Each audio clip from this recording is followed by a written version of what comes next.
विश्वोत्पत्त्यादि Hathaway तापत्रय विनाशाय श्री कृष्णाय भजं नमः। बोले बांके बिहारी लाल की, श्री राधा रानी सरकार की। श्रीमद्भागवत महापुराणम अष्टम स्कंध अथ षोडशो अध्याय। कश्यप जी के द्वारा अदिति मैया को पयोव्रत का उपदेश देना। श्री शुकवाच एवं पुत्रेषु नष्टेषु देवमाता अदितिस्तदा हृते त्रिविष्टपे दैत्यः पर्यतप्यद अनाथवत। सुखदेव जी ने कहा कि राजन विष्णुराज परीक्षित, जब देवता इस प्रकार छिप गए और दैत्यों ने स्वर्ग पर अधिकार कर लिया, तब देव माता अदिति को बड़ा दुख हुआ। राजा बलि जीत गया, तीनों लोग पर स्वर्ग पर भी विजय प्राप्त कर लिया, तो कहते हैं कि माता अदिति को बहुत दुख हुआ, वे अनाथ सी हो गई। एकदा कश्यपस्तस्य आश्रमं भगवान् निरुत्सवम निरानंदम समाधेर विरतश्चिरात्। एक बार बहुत दिनों के बाद जब परम प्रभावशाली कश्यप मुनि की समाधि टूटी, तब वे अदिति के आश्रम पर आए। उन्होंने देखा कि न तो वहां सुख है न शांति और न किसी प्रकार का उत्साह सजावट है। अब जिसको दुख ही दुख रहा था, क्या उत्साह, कोई भी नहीं। किस्सा पत्नीम दीन वदनाम कृतासन परिग्रह सभाजितो यथान्याय मिदमाह कुरुद्भः। सुखदेव जी ने कहा कि प्यारे परिचित, जब वे वहां जाकर आसन पर बैठ गए और अदिति ने विधि पूर्वक उनका स्वागत सत्कार किया, तब वे अपनी पत्नी अदिति से, जिसके चेहरे पर बड़ी उदासी छाई हुई थी, बोले अप्यभद्रं न विप्राणां भद्रे लोके धुनागतं न धर्मस्य न लोकस्य मृत्युश्छन्दानुवर्तिनः।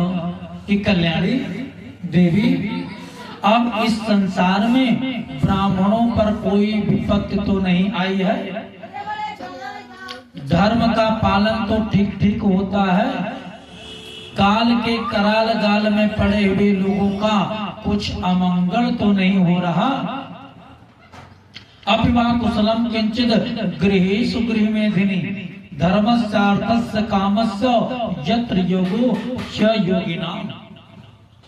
प्रिय, गृहस्थ आश्रम तो जो लोग योग नहीं कर सकते, गृहस्थ आश्रम में जो योग नहीं कर सकते, उन्हें भी योग का फल देने वाला है। इस गृहस्थ आश्रम में रहकर धर्म अर्थ और काम के सेवन में किसी प्रकार का विघ्न तो नहीं हो रहा है। कश्यप जी पूछ रहे हैं किससे? अदिति मैया से। अपिवातित यो भेद्य कुटुंबा तत्तया गृहाद पूजिता याता प्रत्युत्थानेन वा क्वचित्। यह भी संभव है कि तुम कुटुंब के भरण पोषण में व्यग्र हो रही हो, परिवार वाले की व्यवस्था बनाने में लगी हो, अतिथि आए हो और तुमसे बिना सम्मान पाए ही वापस लौट गए हो, तुम खड़ी होकर उनका सत्कार करने में भी असमर्थ हो रही हो, इसी से तुम उदास नहीं हो रही हो। कहते हैं गृहीषु तिथयो नार्चिता सलिलैरपि यत निर्यात ते नूनम फेरु राजगृहोपमा। जिन घरों में आए हुए अतिथि का जल से भी सत्कार नहीं किया जाता और वे ऐसे ही लौट जाते हैं, वे घर अवश्य ही गीदड़ों के घर के समान होता है। अप्यग्नयस्तु बेलाया न होता हविषासति तो योद विघ्न धिया भद्रे प्रोसिते मई कर। हे प्रिय, संभव है कि मेरे बाहर चले जाने पर कभी तुम्हारा चित्त मन उद्विग्न हो रहा हो और समय पर तुमने भविष्य से अग्नियों में हवन न किया हो। जब पूजया काम दुघान ज्ञाति लोकान गृहान वितम ब्राह्मणो अग्निश्च वै विष्णु सर्वदेवात्मनो मुखम। कश्यप जी ने कहा कि प्रिय, सर्वदेवमय भगवान के मुख हैं ब्राह्मण और अग्नि। भगवान के कौन है मुख? दो, अग्नि और ब्राह्मण।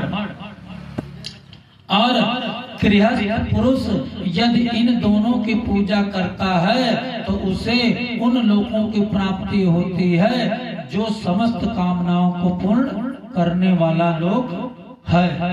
अब सर्वे कुशलिनस् तव पुत्रा मनस्विनी लक्ष्ये स्वस्थमात्मानं भवत्या लक्षणैरहम्। और हे प्रिय, तुम तो सर्वदा प्रसन्न रहती हो, परंतु तुम्हारे बहुत से लक्षणों से मैं देख रहा हूँ कि इस समय तुम्हारा चित्त मन अस्वस्थ है। तुम्हारे सब लड़के तो कुशल मंगल से हैं। भाई, माता जी का चित्त अस्वस्थ कब होता है? जब बच्चों के ऊपर संकट आता है, कष्ट आता है। अदितिर्वाच भद्रं द्विजगवां ब्रह्मन् धर्मस्यास्य जनस्य च त्रिवर्गस्य परं क्षेत्रं गृहमेधिर्गृहाय मे। अदिति ने कहा कि भगवान ब्राह्मण, गौ, धर्म और आपकी यह दासी सब सकुशल है, किसी को कोई समस्या नहीं है। मेरे स्वामी या गृहस्थ आश्रम ही अर्थ, धर्म और काम की साधना में परम सहायक होता है। प्रभु, आपके निरंतर स्मरण और कल्याण कामना से अग्नि, अतिथि, सेवक, भिक्षुक और दूसरे याचकों का भी मैंने तिरस्कार कभी नहीं किया। अग्नयो तिथयो भिक्ता भिक्षयो ये चल सब सर्वं भगवतो ब्रह्मन् ननु ध्यानान् नरिष्यति। कोनो में भगवन कामो न संपद्येत मानस यस्य भगवान पदाध्यक्ष एवं धर्मान प्रभासते। पर भगवान, जब आप जैसे प्रजापति मुझे इस प्रकार धर्म पालन का उपदेश करते हैं, तब भला मेरे मन की ऐसी कौन सी कामना है कि जो पूरी ना हो जाए। कि तबैव मारीच मनः शरीर जा इमा प्रजा सत्वरजस्तमोजसा क्षमो भवान् तासुरादिश प्रभो तथापि भक्तं भजते महेश्वरः। हे आर्यपुत्र, समस्त प्रजा वह चाहे सत्वगुणी हो, रजोगुणी हो या तमोगुणी हो, आपकी ही संतान है। बात तो सत्य है, कश्यप ऋषि की ही सारी संतान है, चाहे वो रजोगुण, तमोगुण और सत्वगुण हो। कुछ आपके संकल्प से उत्पन्न हुए हैं और कुछ आपके शरीर से उत्पन्न हुए हैं। भगवान, इसमें संदेह नहीं कि आप सब संतानों के प्रति, चाहे वह असुर हो या देवता, एक सा भाव रखते हैं, सम है। तथापि स्वयं परमेश्वर भी अपने भक्तों की अभिलाषा पूर्ण किया करते हैं। तस्मादि स भजन्त्या में श्रेयश्चिन्तय सुब्रतो हतस्त्रियो हतस्थानान् स्वपत्नै पाहि न प्रभो। मेरे स्वामी, मैं आपकी दासी हूँ, आप मेरी भलाई के संबंध में विचार कीजिए। मर्यादा पालक प्रभु, शत्रुओं ने हमारी संपत्ति और रहने का स्थान तक भी छीन लिया है, आप हमारी रक्षा कीजिए। परैर्विवासितासाहं भग्नाभ्यसत सागरे ऐश्वर्यं तेजसः अस्तानं हृतानि प्रबलैर्मम जितातानि पुनः साधो प्रपद्येर्ममात्मजा तथा विदेहि कल्याणं दिया कल्याण कृतमो। बलवान दैत्यों ने मेरे ऐश्वर्य, धन, यश और पद छीन लिए हैं तथा हमें घर से बाहर निकाल दिया है। इस प्रकार मैं दुख के समुद्र में डूब रही हूँ। आपसे बढ़कर हमारी भलाई करने वाला कोई नहीं है। इसलिए मेरे हितैषी स्वामी प्रभु, आप सोच विचार कर अपने संकल्प से ही मेरे कल्याण का कोई ऐसा उपाय कीजिए जिससे कि मेरे पुत्रों को वे वस्तुएं फिर से प्राप्त हो जाएं। श्री शुकवाच एवं अभ्यर्थितो दित्ता कस्तामास्म्यन्यव अहो माया बलंग विष्णु स्नेह बद्ध विमम जगत। सुखदेव जी ने कहा कि राजन, इस प्रकार अदिति ने जब कश्यप जी से प्रार्थना की तब वे कुछ विस्मित से हो गए, चकित से हो गए। बड़े आश्चर्य की बात है, भगवान की माया भी कैसी प्रबल है। यह सारा जगत स्नेह प्रेम की रज्जु से बंधा हुआ, प्रेम की रस्सी से बंधा हुआ है। क्व देहो भौत को नात्मा वचात्मा प्रकृति पर कस्य के पति पुत्राद्या मोह एव ही कारणम्। उपतिष्ठत् पुरुषं भगवन्तं जनार्दनं सर्वभूत गुहावासं वासुदेवं जगद्गुरुं सविधास्यति ते कामान् हरिर्देनानुकंपन अमोघा भगवद भक्ति नेतरेति मतिर्मम। कहते इस प्रकार कहाँ यह पंचभूतों से बना हुआ अनात्मा शरीर और कहाँ प्रकृति से परे यह आत्मा। न किसी का कोई पति है, न पुत्र है, न तो संबंधी ही है। मोह ही मनुष्य को नचा रहा है। मोह एव ही कारणम, मोह ही ऐसा कारण है। सब पति पुत्र पत्नी सब संसार के वासी नाते संबंधे लगे हुए हैं। प्रिय, तुम संपूर्ण प्राणियों के हृदय में विराजमान अपने भक्तों के दुख मिटाने वाले जगत गुरु भगवान वासुदेव की आराधना करो। वे बड़े दीन दयालु हैं, अवश्य ही तुम्हारी सारी कामनाएं पूर्ण करेंगे। मेरा यह निश्चय है कि भगवान की भक्ति कभी व्यर्थ नहीं होती। इसके सिवा कोई दूसरा उपाय नहीं है। अदिति उवाच केना हम विधिना ब्रह्मन् नुपस्थास्ति जगत्पतिं यथा मे सत्य संकल्पो विदध्यास मनोरथम।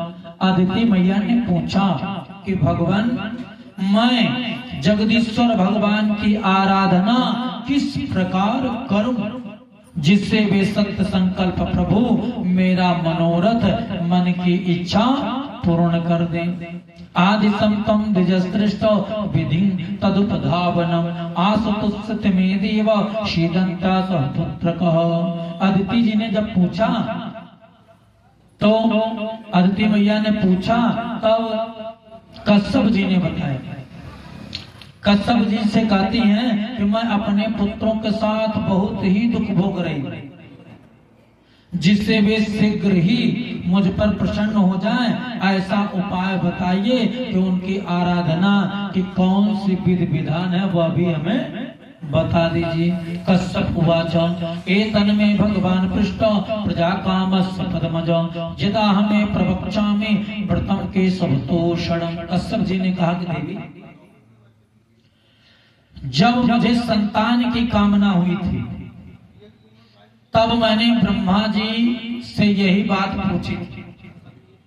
उन्होंने मुझे भगवान को प्रसन्न करने वाले जिस व्रत का उपदेश किया था वही मैं तुम्हें बताता हूँ कि फाल्गुनस्यामले पक्षे द्वादशाहं प्रियो व्रत अर्थयेदौरविन्दाक्षं भक्ता परमयान्वितः। कहते हैं कि फाल्गुन के शुक्ल पक्ष में 12 दिनों तक केवल दूध पीकर रहे और परम भक्ति भाव से भगवान कमल नयन की पूजा करे। शनिवाल्या मृदालिप्य अस्नायात क्रोध विदीर्णया यदि लभ्ये तव स्तोत्र शीतम मंत्र मुदीरयेत। अमावस्या के दिन यदि मिल सके तो सुअर की खोदी हुई मिट्टी से अपना शरीर बलकर नदी में स्नान करे। उस समय यह मंत्र पढ़ना चाहिए। कि हे देवी, प्राणियों को स्थान देने की इच्छा से भगवान ने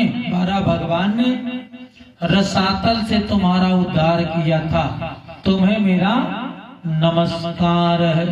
तुम मेरे पापों को नष्ट कर दो कि तुम देव्यादिवराहेण रसाया स्थान भिक्षता उद्दास्ते नमस्तभ्यं पापमानं मे प्रणाशयो निर्वर्तात्मनिमो देववर्चे समाहिता अर्चायाम स्तंडिले सूर्य जले वहनो गुरावपि। और इसके बाद अपने नित्य नैमित्तिक नियमों को पूरा करके एकाग्र चित्त से मूर्ति, वेदी, सूर्य, जल, अग्नि और गुरुदेव के रूप में भगवान की पूजा करें और इस प्रकार स्तुति भी करें कि नमस्तुभ्यं भगवते पुरुषाय महीयसे सर्वभूत निवासाय वासुदेवाय साक्षिणे नमो व्यक्ताय सुषमाय प्रधान पुरुषाय च चतुर्विंशति गुणज्ञाय गुण संख्यान हेतवे नमो शीर्षे त्रिपदे चतुःशृंगाय तंतवे सप्तहस्ताय यज्ञाय त्रिविद्यात्मने नमः। नमः शिवाय रुद्राय नमः शक्तिधराय च सर्वविद्याधिपतये भूतानां पतये नमः। और कहते हैं कि आप सर्वशक्तिमान हैं, आप सर्वशक्तिमान हैं, अंतर्यामी और आराधनीय हैं। समस्त प्राणी आप में और आप समस्त प्राणियों में निवास करते हैं। इसी से आपको वासुदेव कहते हैं, मतलब सबके हृदय में बस जाना वासुदेव।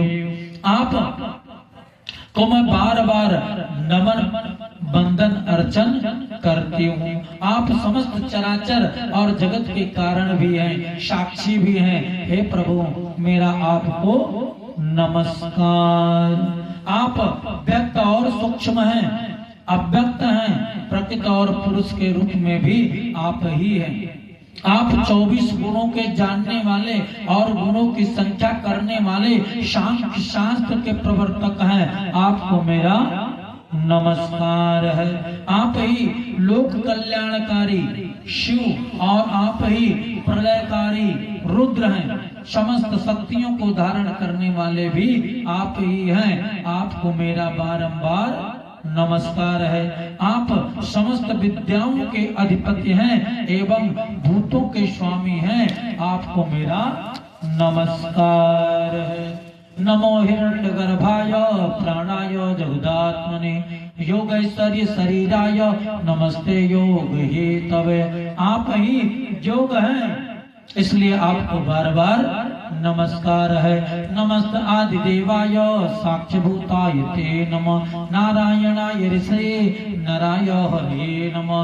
नमो मरकतस्याम वपुषे धीघृतस्त्रिये केशवाय नमस्तुभ्यं नमस्ते पीतवाससे तम सर्ववरदः पुंसां वरेण्य वरदर्शव अतस्ते श्रेयसे धीरा पादरेणुमुपासते अनुवर्तन्त यं देवा श्रेष्ठ तत्पाद पद्मयो अस्पृह्यन्त इवामोदं भगवान् मे प्रसीदताम् एतर्मन्ते हृते केत आवाहन पुरस्कृतम् अर्चयेत श्रद्धया युक्तः पादोपस्पर्शनादभिः अर्चित्वा गन्धमाल्यादै पैशास्नापयेद् विभुं वस्त्रोपवीताभरण पादोपस्पर्शनैस्ततः गन्धधूपादिभिश्चार्चेत् द्वादशाक्षरविद्यया ऋतं पैशनैवेद्यं शाल्यन्नं विभवेशति सर्वेश गुडं दत्त्वा जुह्यान्मूलविद्यया निवेदितं तद्भक्ताय दद्याद् भुञ्जीत वासुयं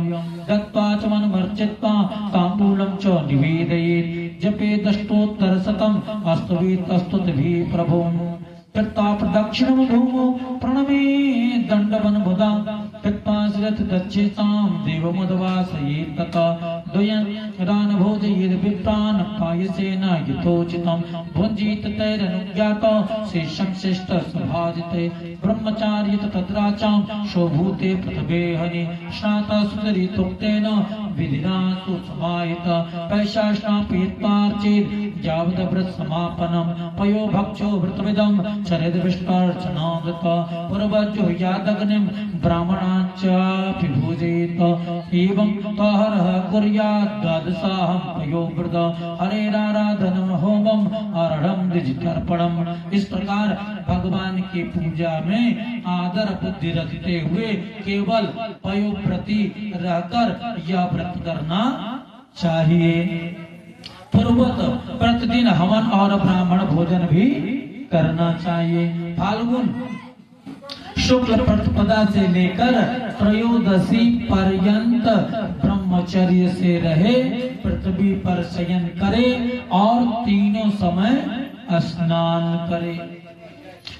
हे प्रतिपद्दिनमारभ्य एवं तहरः कुर्यात् द्वादशाहं पयोव्रत हरेराराधनं होमं अर्हं द्विजतर्पणम्। प्रतिपद्दिनमारभ्य यावत् शुक्ल त्रयोदशी ब्रह्मचर्यमदस्वप्नम् स्नानं त्रिशवणं चरेत वर्षेद सदालापं भोगानुच्चावचां तथा आयन्त्रं सर्वभूतानां वासुदेव परायण। झूठ न बोले, झूठ न बोले, पापियों से बात न करें, पाप की बात न करें, छोटे बड़े सब प्रकार के भोगों का त्याग कर दें, किसी भी प्राणियों को किसी प्रकार से कष्ट न पहुंचावे, भगवान की आराधना में ही लगा रहे। त्रयोदश्यां मतो विष्णु अष्टपनम पंचकैर्विभो कार्य शास्त्र दृष्टेन विधिना विधिको विद। त्रयोदशी के दिन विधि विधान को जानने वाले ब्राह्मण के द्वारा शास्त्रोक्त विधि से भगवान विष्णु को पंचामृत स्नान करावे। पूजांच महतिं कुर्यात् वित्तसाठ्य विवर्जित चरुम निरूप्य पैसे शिव विष्णाय विष्णवे। और उस दिन धन का संकोच छोड़कर भगवान की बहुत बड़ी पूजा करनी चाहिए और दूध में चरु खीर पकाकर विष्णु भगवान को अर्पित करना चाहिए। श्रुतेन तेन पुरुषं जिजेत सुसमाहितं नैवेद्यं चाति गुणवत् तद्या पुरुष तुष्टिदम्। अत्यंत एकाग्र चित्त से उसी पकाए हुए चरु के द्वारा भगवान का यजन करना चाहिए और उनको प्रसन्न करने वाला गुण युक्त तथा स्वादिष्ट नैवेद्य भी अर्पण करना चाहिए। आचार्यं ज्ञान संपन्नम वस्ताभरणेन भी तो आराधनम हरे। इसके बाद ज्ञान संपन्न आचार्य और ऋतजों को वस्त्र आभूषण और गौ आदि दे करके संतुष्ट करना चाहिए। प्रिय, इसे भी भगवान की ही आराधना समझो कि भोजे तान गुणवत्ता सदन्नेन सुचिस्मिते अन्याच ब्राह्मणान चक्ता एच तत्व समागत। हे प्रिय, आचार्य और ऋतजों को शुद्ध सात्विक और गुणयुक्त भोजन कराना चाहिए। दूसरे ब्राह्मण और आए हुए अतिथियों को भी अपनी शक्ति के अनुसार भोजन प्रसाद कराना चाहिए। दक्षिणांगुर्वे दद्यात् दित्तिभ्यश्च यथारथ अन्नादीना सुपाकांच प्रणये संपागतान्। गुरु और ऋतजों को यथा योग्य दक्षिणा देनी चाहिए। जो चांडाल आदि अपने आप वहां आ गए हों वह सभी को तथा दीन, अंधे और असमर्थ पुरुषों को भी अन्न आदि देकर के संतुष्ट करना चाहिए। भक्तवत्सु सर्वेषु दीनान्ध कृपणेषु च विष्णु तत्त्रिगुणं विद्वान् भुञ्जीत सह बन्धुभिः नृत्यवादित्र गीतैश्च असुतभिः स्वस्तिवाचकैः कार्ये तत्कथाभिश्च पूजां भगवतोऽन्वहम्। जब सब लोग प्रसाद पा चुके तब उन सबके सत्कार को भगवान की प्रसन्नता का साधन समझते हुए अपने भाई बंधुओं के साथ स्वयं भोजन करे। प्रतिपदा से लेकर त्रयोदशी तक प्रतिदिन नाच गाना बाजे गाजे स्तुति स्तुति वाचन और भगवान की कथाओं से भगवान की पूजा करे और करावे। एतत्पयो व्रतम नाम पुरुषाराधनम परम पितामहेन भीतम यामे समुदायतम। कश्यप जी ने कहा कि प्रिय, यह भगवान की श्रेष्ठ आराधना है, इसका नाम पयोव्रत है। ब्रह्मा जी ने मुझे जैसा बताया था वैसा ही मैंने तुम्हें भी बता दिया। देवी तुम भाग्यवती हो, तम चानेन महाभागे सम्यक चरणेन केशवम आत्मना शुद्ध भावेन नीतात्मा भजाप्यम। तुम भाग्यवती हो, अपनी इंद्रियों को वश में करके शुद्ध भाव एवं श्रद्धा पूर्ण चित्त से इस व्रत का भली भांति अनुष्ठान करो और इसके द्वारा अविनाशी भगवान की भी उपासना आराधना करो। अयं वै सर्व यज्ञाख्य सर्वव्रतमिति स्मृतम् तपः शारमिदं भद्रे दानम चेश्वर तर्पणम। हे कल्याणी, यह व्रत भगवान को संतुष्ट करने वाला है, इसलिए इसका नाम सर्व यज्ञ और सर्व व्रत है। यह समस्त तपस्याओं का सार और मुख्य दान है। तएव नियम साक्षात् तएव च यमोत्तमा तपोदानम व्रतम यज्ञो येन तुष्यति तथोक्षजः। जिनसे भगवान प्रसन्न हो वे ही सच्चे नियम है, वे ही उत्तम यम है, वे ही वास्तव में तपस्या दान व्रत और यज्ञ है। तस्मादे तद व्रतम भद्रे प्रेता श्रद्धयाचर भगवान पर तुष्टस्ते वरानासु विधास्यति। इसलिए देवी संयम और श्रद्धा से तुम इस व्रत का अनुष्ठान करो, भगवान शीघ्र ही तुम पर प्रसन्न होंगे और तुम्हारी अभिलाषा इच्छा मनोकामनाएं पूर्ण करेंगे। कि सच्चिदानंद रूपाय विश्वोत्पत्त्यादि हेतवे तापत्रय विनाशाय श्री कृष्णाय वयं नमः। कृष्णाय वासुदेवाय हरे परमात्मने प्रणतः क्लेशनाशाय गोविंदाय नमो नमः। बोले वृंदावन बिहारी लाल की जय, श्री राधा रानी सरकार की जय। हरि शरणम हरि शरणम हरि शरणम। श्री कृष्णार्पण मस्तु।